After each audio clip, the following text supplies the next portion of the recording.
Terima kasih Anda masih bersama kami, saudara. Nelayan yang terdampak kenaikan BBM subsidi mendapat kompensasi dari pemerintah daerah. Sasaran bantuan ini adalah para nelayan yang terdaftar di aplikasi pelaku usaha kelautan dan perikanan. Sebanyak 6.400 nelayan terdampak kenaikan BBM di Lombok Tengah mendapat kompensasi berupa uang tunai. Adapun nelayan yang diberikan bantuan nantinya adalah mereka yang telah terdaftar dalam aplikasi KUSUKA atau Kartu Pelaku Usaha Kelautan dan Perikanan. Sementara saat ini nelayan yang telah terdaftar berjumlah 6.400 orang. Untuk bantuan kompensasi bagi nelayan tersebut, Pemda Lombok Tengah menyiapkan sebanyak 2,5 miliar rupiah dan bantuan ini disalurkan melalui Dinas Sosial setempat.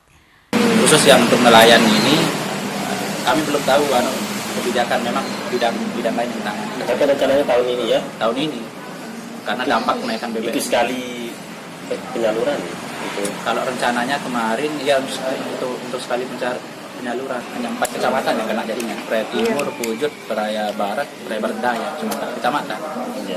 Jadwal penyaluran kompensasi bantuan bagi nelayan terdampak kenaikan BBM belum dapat dipastikan hingga saat ini karena masih dalam tahap pembahasan dengan sejumlah instansi terkait. Dari Lombok Tengah, Emma Widiawati, iNews melaporkan.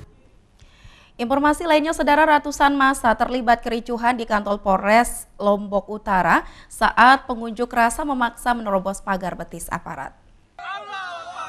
Kedatangan ratusan massa ke Mapolres Lombok Utara langsung mendapatkan penghadangan pagar betis aparat.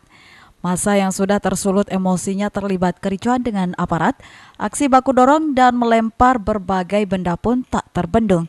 Massa semakin beringas menyerang aparat dan melakukan pembakaran ban bekas. Polisi pun bertindak tegas dan menyemprotkan water cannon ke arah demonstran dan situasi dapat terkendalikan.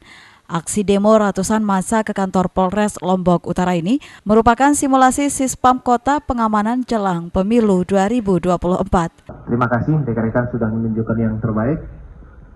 Semoga rekan-rekan bisa simak dan lakukan langsung dengan harapan di kemudian hari pada saat kita turun ke lapangan menghadapi massa yang benar-benar massa asli. Ratusan personil Samapta Polres Lombok Utara bersama Kompi Brimob Polda NTB dilibatkan dalam simulasi tersebut. Dari Lombok Utara, Hari Kasidi, iNews melaporkan. Calon pekerja migran Indonesia asal Nusa Tenggara Barat masih tergiur rayuan calo. Mereka lebih memilih rekrutmen dari calo daripada jalur prosedural, lantaran pemberangkatan resmi dianggap menyulitkan.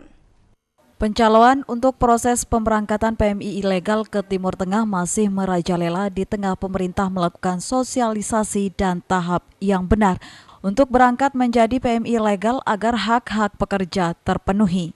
Namun untuk pemberangkatan PMI ke Timur Tengah masih diakui pemerintah pencaloan masih banyak dan tidak sedikit masyarakat yang berani berangkat karena banyaknya calo yang mengiming-imingi korban dengan pembayaran uang muka.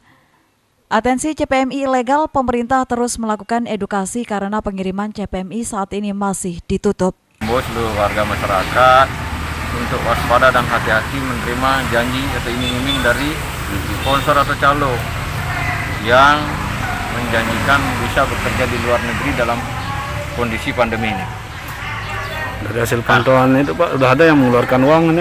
Ya, kalau pengakuan mereka katanya rata-rata 2 juta, padahal ada yang mengaku sampai 5 juta, tapi tidak ada kwitansinya ini kan. Ini yang perlu diwaspadai. Kami selalu turun sampai ke desa seperti ini. Hari ini kita sosialisasikan bagaimana komitmen gubernur dan wakil gubernur bersama para bupati wali kota untuk mewujudkan zero unprocedural PMI. Pemerintah melalui Disnaker Trans telah memulangkan PMI ilegal yang akan berangkat ke Timur Tengah melalui Pulau Jawa.